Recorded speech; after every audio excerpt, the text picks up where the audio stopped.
Bwana asifiwe. Yule mama ambaye alikuwa tasa kwenye kitabu cha Samuel anaitwa Hana, ambaye alidhihakiwa na mwenzake, hakuacha kuomba. Hakuacha kufanya nini? Aliomba. Yaani aliomba mpaka wakafikiri kwamba amechanganyikiwa. Analia mbele za Bwana, mume wake anamfariji lakini hataki kufarijika.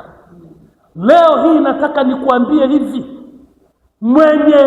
mwenye imani na imani yake ikiwa imejengwa juu ya ahadi za Mungu, mpitishe hivi aingie ndani. Mwache tu aingie akakae.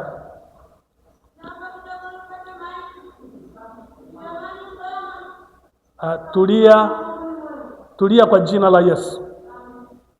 Bwana Yesu asifiwe. Ukiona mtu haombi, maana yake hana uhakika juu ya ahadi za Mungu. Ukiona mtu haombi, maana yake hana uhakika juu ya uwezo wa Mungu. Mungu atusaidie sana. Mungu atusaidie sana. Lakini huyu kwa sababu alikuwa na uhakika juu ya uwezo wa Yesu, juu ya ahadi ya Mungu, aliamini kwamba anaweza akapokea kile anachokihitaji. Maana Biblia inasema yeye amwendeaye Mungu lazima aamini ya kwamba yupo. Basi kama ameshakunywa, mtoeni nje, mpelekeni kule darasani. Bwana Yesu asifiwe. Ukiona mtu anakazana kuomba, maana yake kuna kitu alichokiamini ndani ya moyo wake, na anaamini ya kwamba Mungu atatenda. Hata ufanye nini, huwezi kumnyamazisha yeye ambaye ana uhakika Mungu anatenda. Huwezi kumzuia kuomba. Jina la Bwana libarikiwe. Jina la Bwana libarikiwe. Lakini lingine, anafanya chochote kile ili kuhakikisha kwamba amepokea muujiza wake. Jina la Bwana libarikiwe. Nirudi kwenye Marko sura ile ya pili. Marko sura ya pili. Marko sura ya pili mstari ule wa 5.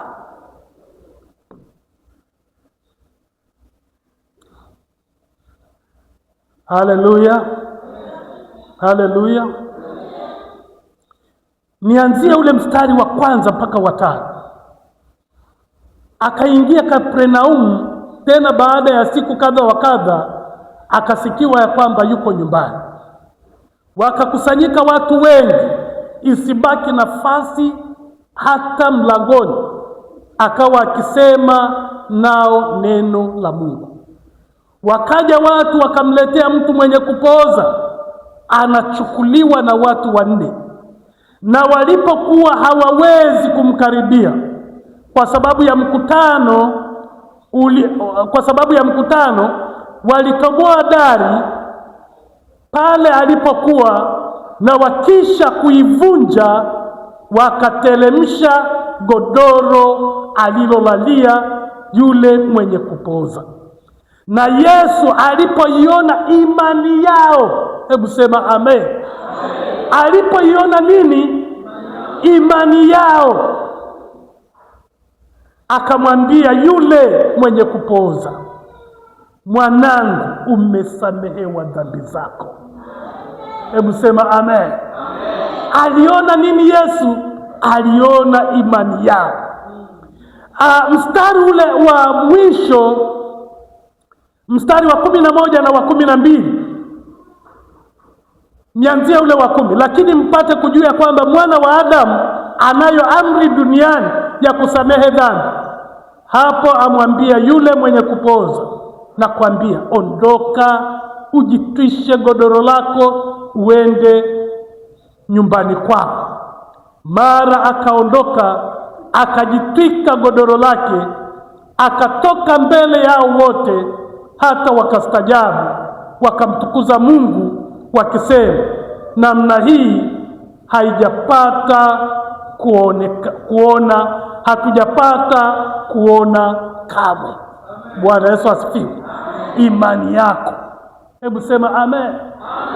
Ikiwa imani yako imejengwa kwenye neno la Mungu na kwenye uwezo wa Mungu, utaomba. Hebu sema amen. Lakini ikiwa imani yako imejengwa kwenye neno la Mungu, ahadi za Mungu na uwezo wa Mungu, utafanya chochote kile ili upokee kile ambacho ni kutoka kwa Mungu mwenyewe. Hebu sema amen. Sasa hawa walikuwa wanajua Yesu ni mponyaji. Yesu ana uwezo wa kuponya. Hebu sema amen. Lakini huenda walishasikia neno ya kwamba Yesu alikuwa anaponya, na wakaenda wakakuta kizuizi kinawazuia kukutana na Yesu. Mungu atusaidie sana. Wakasema tufanye nini? Maana mlangoni hakuna mahali pa kupita, watu wamejazana. Tumebeba mtu na godoro, lakini hawatupishi. Mungu atusaidie sana. Hawatupishi. Ikabidi wapande juu. Huenda walichukua ngazi, sijui, wakabomoa kule darini. Yesu alivyoangalia akaona mikono ya watu wenye uhakika juu ya ahadi za Mungu. Akaona watu wenye kuamini juu ya uwezo wa Mungu. Maana mpaka mtu atoboe dari, maana yake ana uhakika ya kwamba Yesu, huyu mtu tukimpeleka pale Yesu alipo, atapona. Hebu sema amen. Wakatoboa dari, wakachukua asante. Mungu akubariki. Amen. Ubarikiwe kijana wangu. Jina la Bwana libarikiwe. Wakatoboa dari, wakachukua kamba, wakafunga godoro, wakaanza kumshusha. Yesu alivyoangalia akasema, hii sijapata ona. Hii ni imani. Wana uhakika ya kwamba nina uwezo wa kumponya huyu mtu. Wana uhakika nina uwezo wa kutoa msamaha. Akamwangalia yule mtu anateremshwa na kamba. Nafikiri alisema, Baba ninakushukuru. Haleluya. Akasema, mwanangu, umesamehewa dhambi zako. Na pale kulikuweko na wakuu wa dini, viongozi wa dini. Wakasema, huyu jamaa na kufuru, ni nani anayeweza kusamehe dhambi? Imani inaungana na msamaha. Haleluya. Akawaambia, ndugu zangu, lililo jepesi ni lipi? Kusema umesamehewa au kusema simama uende? Wakimwangalia yule mtu, mashavu yameingia ndani. Wakiangalia vimikono vimekondeana, maana ni mtu aliyeugua muda mrefu. Wakiangalia mbavu zimetoka nje. Wakiangalia kitumbo kimekaa kiajabu ajabu. Wakiangalia miguu haifai. Wakasema, hapa lililo jepesi ni hilo la kusema umesamehewa. Haleluya. Haleluya. Yesu akawaambia, sasa nataka mjue mwana wa Mungu ana amri duniani. Maana yake ana mamlaka. Maana yake ana uwezo. Maana yake ana nguvu. Akamwambia yule aliyelala pale kwenye godoro, umesamehewa, lakini pamoja na kwamba umekondeana, haya ni ya kwangu naongeza kwenye mahubiri. Sema amen. Pamoja na kwamba mashavu yako yameingia ndani, pamoja na kwamba mwili wako umeliwa sana, umebaki kama skeleton, lakini utapata na nguvu ya kubeba godoro. Beba godoro lako, nenda zako. Yule ndugu akachukua godoro, akaliweka kichwani, akaanza msafara. Nipisheni nipite, nipisheni nipite, nipisheni nipate, nimeshapata muujiza wangu, nimeshapata muujiza wangu, nipisheni, nipisheni. Watu wakaanza kupanguka, wanaangalia, amebeba godoro, huyu anaenda, huyu anaenda, huyu anaenda, huyu anaenda. Walivyoangalia wakasema, namna hii hatujapata kuona. Hebu sema amen. Lakini chanzo ni nini? Imani yao. Hebu sema amen. Imani yao ilikuwa imejengwa juu ya neno la Mungu. Imani yao ilikuwa imejengwa juu ya uwezo wa Mungu. Leo hii nataka nikwambie, imani yako, hebu sema amen. Ile ilikuwa ni imani ya yule ilifanya akapona, imani ya yule ilifanya akaona, imani ya huyu ilifanya akainua macho. Lakini leo nataka imani yako uijenge kwenye ahadi za Mungu. Zipo ahadi za Mungu, zimejaa tele kwa ajili yako, kwa ajili yangu, kwa ajili ya kanisa.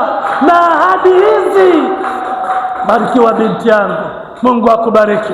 Na wewe unakuja, asante, barikiwa. Haleluya, haleluya, asante sana.